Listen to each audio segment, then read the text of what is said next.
Habatus Renungan Harian Anak. Halo, selamat pagi adik-adik semua. Mengucap syukur ya pada pagi hari ini kita dapat bertemu kembali dalam Renungan Habatus.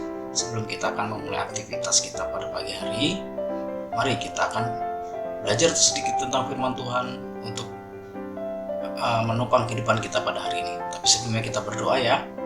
Bapa dalam surga, mengucap syukur buat berkat-Mu pada pagi hari ini. Sebentar kami ingin belajar tentang firman-Mu, pimpin kami supaya kami dapat mengerti kebenaran firman-Mu. Terima kasih Bapa, hanya dalam nama Tuhan Yesus kami bersyukur. Amin.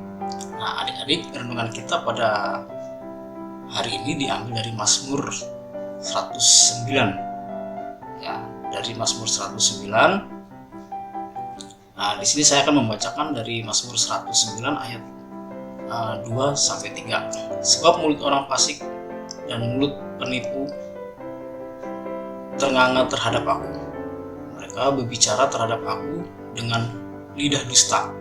Dengan kata-kata kebencian mereka menyerang aku dan memerangi aku tanpa alasan.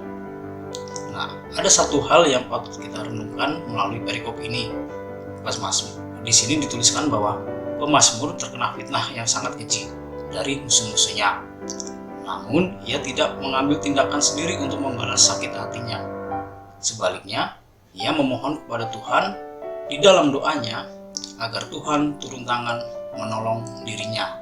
Nah, untuk kedua kalinya juga, pemazmur berseru kepada Tuhan agar segera menolongnya. Di sini kita bisa lihat di ayat 21 dan 26 ya.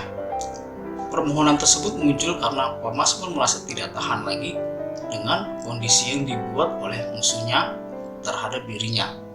Pemohonannya juga ini diikuti dengan permintaan agar Tuhan segera menghukum semua musuh-musuhnya. Nah, coba kalau kita perhatikan dari ayat 6-20, seandainya permintaan tersebut dikabulkan, wah, ini benar-benar akan membuat musuh-musuh pemazmur tersebut hidup sengsara. Kenapa bisa begitu? Karena ini adalah bagian dari mazmur kutukan, yaitu mazmur yang berisi permohonan dari pemazmur tersebut agar Tuhan membinasakan musuh-musuhnya. Nah, pertanyaannya adalah, apakah permohonan pemazmur ini dapat dikategorikan sebagai dosa?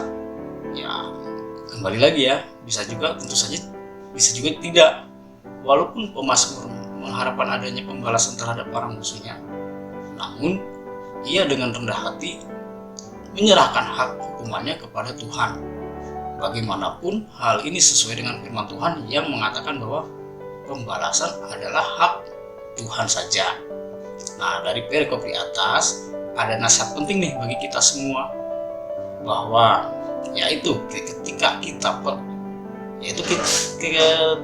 kita tidak perlu membalas kejahatan orang lain dengan tindakan yang berdasarkan niat membalas dendam. Apalagi kita merasa sakit hati karena perkataan atau perbuatan orang lain yang membuat hati kita terluka.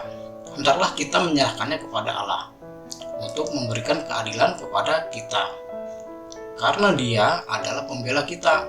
Dialah yang akan bertindak menyatakan keadilannya. Kita bisa menceritakan sakit hati atau kepedihan kita kepada Tuhan tanpa disertai tindakan membalas. Kita hanya memohon keadilan Tuhan saja. Serahkanlah semuanya kepada Dia. Dengan demikian, kita akan terlepas dari dosa yang menggerogoti kita. Jadi, kita tidak boleh ada dendam. Jika ada yang sakit, ada yang menyakiti hati kita, ada yang memfitnah kita, alangkah baiknya kita memaafkan. Amin.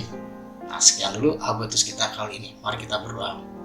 Terima kasih Bapa buat renungan pada pagi hari ini. Ajar kami Tuhan untuk mengasihi, untuk saling mengampuni, supaya tidak ada dendam. Berkati kami semua yang akan memulai aktivitas kita pada hari ini. Berkati semua anak-anak. Kiranya Tuhan beri kesehatan, kekuatan kepada mereka semua. Terima kasih Bapa. Hanya di dalam nama Yesus kami berdoa. Amin. Nah, sampai jumpa di Habatus lain kali. Tuhan Yesus memberkati.